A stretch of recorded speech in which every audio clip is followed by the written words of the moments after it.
मग आता श्रावण महिन्यामध्ये सर्वजण साधक लोक जे आदिवासी भागामधले जे पण साधक आहेत, वनस्पतीची जी तज्ज्ञ आहेत, खूप तज्ज्ञ लोक आहेत, डॉक्टर सुद्धा असे तज्ज्ञ नाहीत, असे तज्ज्ञ लोक आपल्याकडे आहेत.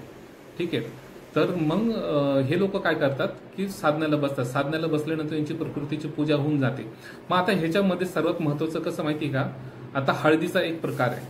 काय तर हळदीमध्ये हे काय लोक बोलतात की आमच्याकडे काळी हळद आहे, हे हळद आहे, फलानं करते, बिस्तानं करते, अशा अनेक प्रकारचे हळद आहेत. असे टोटल नाही म्हणलं तरी माझ्या माहिती अनुसार जे मी डोळ्यांनी बघितलेलं आतापर्यंत 12 प्रकारच्या हळद मी स्वतः डोळ्यांनी बघितलेल्या आहेत.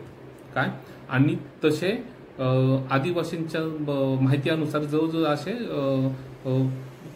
64 का 52 प्रकारपर्यंत असे अनेक हळदीचे वेगळे कंद आहेत समावेशमध्ये हळदीमध्ये. ठीक आहे. पण त्याच्यातले मुख्य जे आहेत मी ते 10-12 मी बघितलेले आहेत. हे मी स्वतः डोळ्यांनी बघितलेले आहेत आणि मला त्याच्याबद्दल परिपूर्ण त्याचं माहिती पण आहे. पण ह्याच्यामध्ये सर्वात महत्वाचं असतं, ज्या वेळेस श्रावण महिने साधण्याला बसलेले असतात, नवरात्रमध्ये साधण्याला बसले असतात, पहिली दुसरी तिसरी, पहिली माळ झाली, दुसरी तिसरी माळ झाली, पहिली दुसरी तिसरी नंतरून बीर उठतात रानातले.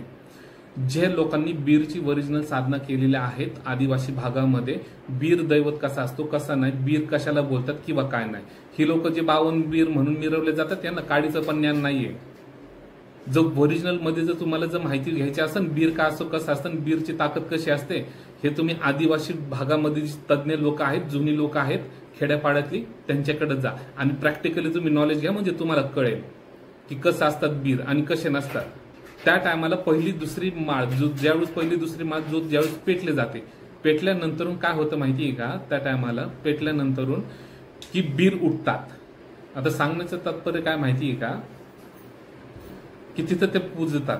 मग आता मी तुम्हाला हे सांगतो की ज्यावेळेस पहिली दुसरी तिसरी माळ होती तर चौथ्या ह्याला बीर उठतात आणि बीर उठल्यानंतर काय करतात माहितीये का, हे बीर तर हे बीर पहिले जे असतात ना, पहिले जे पण कंदमुळे असतील किंवा जे हळदी असतील ती उष्टी करतात रानातले.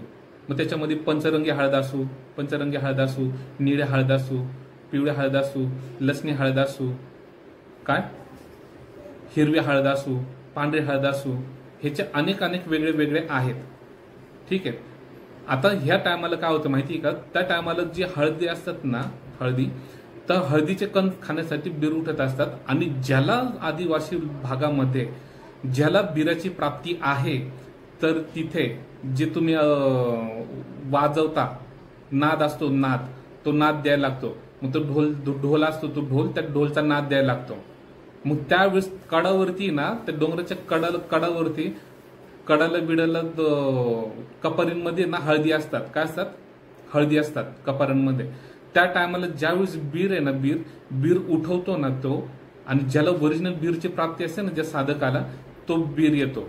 आणि तो बीर कसा झाडावर कसा चढवतो, कसा त्या डोंगरावर चढवतो कसा नाही, जोपर्यंत तो नाद वाजवतो तोपर्यंत चढतो तो. आणि जोपर्यंत तो हळद घेऊन येत नाही तोपर्यंत ते थांबवायचं नसतं. अशी जुनी प्रथा आहे, एकदम जुनी. काय जे आदिवासी समजा माझे हे व्हिडिओ बघत असतील तर ते त्याच्यामध्ये सहमत असतील. आणि ज्यांना ह्याच्याबद्दल काही माहिती नाही तर माझ्या मतेने काही गोष्टी बोलण्याच्या ऐवजी किंवा कुठल्या गोष्टी कमेंट करण्याच्या ऐवजी स्वतःनी जाऊन आदिवासी भागामध्ये ह्या बीराबद्दल शहानिशा करून घेणे व बीर खरेच उष्टी हळद करतात का ह्याच्याबद्दल ज्ञान घेणे, तरच ते तुम्हाला कळेल सत्य. आणि ज्याला सत्य बोलायला आवडतं, सत्य करायला आवडतं, त्याच लोकांनी काय कमेंट करायचं असेल ते करावं. ठीक आहे. ज्याला ह्या गोष्टीचं नॉलेज नसेल त्यांनी काय कमेंट पण करू नये, काय नाही. आणि ज्याला हे व्हिडिओ आवडत नसेल त्यांनी स्क्रॉल करून पुढे निघून जाणे. काय व्हिडिओ बघण्यासाठी तुम्हाला कोणी आग्रह करत नाहीये. ठीक आहे. मग त्या टायमाला काय होतं माहितीये का, ते बीर काय करतात, ती हळद काढून आणतात. असं त्याला कळणार नाही कुठं हळद आहे कुठं नाहीये. मग कुठं रानात बिनात कुठं पण असो हळद, तो डायरेक्ट तो बीर हळद शोधूनच उकरून काढतो आणि हळद काढून आणतो बाहेर. आता हे ज्या म्हाताऱ्यांनी केलेले आहेत, काय ज्या आदिवासी भागामध्ये आता चाललेले आहेत. आता आपल्या इकडे ज्यावेळेस इकडे कुठं गोंधळ बिदळ ठेवतात किंवा काय ठेवतात तर गाणी कशी ठेवतील, गाणी गणगवळपासून चालू करतात. खेड्यापाड्यामध्ये आदिवासी भागामध्ये तसं नसतं. गणगवळण तर चालू करतातच, पण शिवाराचा एक दैवत सुद्धा त्याच्यामध्ये घेतात त्या गाण्यामध्ये आणि सगळे पूजल्या जातात. मग त्या टायमाला जे कुळाचे देवी दैवत असतात, हळदी वगैरे ते उष्ट करतात, ते आदिवासी वगैरे काय करतात त्या टायमाला जे त्यांचे कुळाचे देवी दैवत वगैरे असतात, काही भोपळ्यात असतात, काही पोंग्यांमध्ये असतात दैवत, काही झाडं असतात ना, तर त्या झाडांमध्ये काही दैवत असतात. तर आदिवासींचे काही जे दैवत असतात ह्या सुपल्यामध्ये असतात. सूप जे असतं ना, सूप पाखडायचा, 16 बंदाचं सूप, ओरिजिनल जो सूप असतो, तुम्ही आज लोकांनी जसं कसे पण आणलेले म्हणून तुम्ही आणून ठेवता, पण जो ओरिजिनल विद्या चालवतो, ओरिजिनल विद्याचं त्याला खरंच ज्ञान आहे, खरंच त्याला त्याची प्राप्ती आहे, तो आदिवासी 16 बंदाचाच वापर करणार.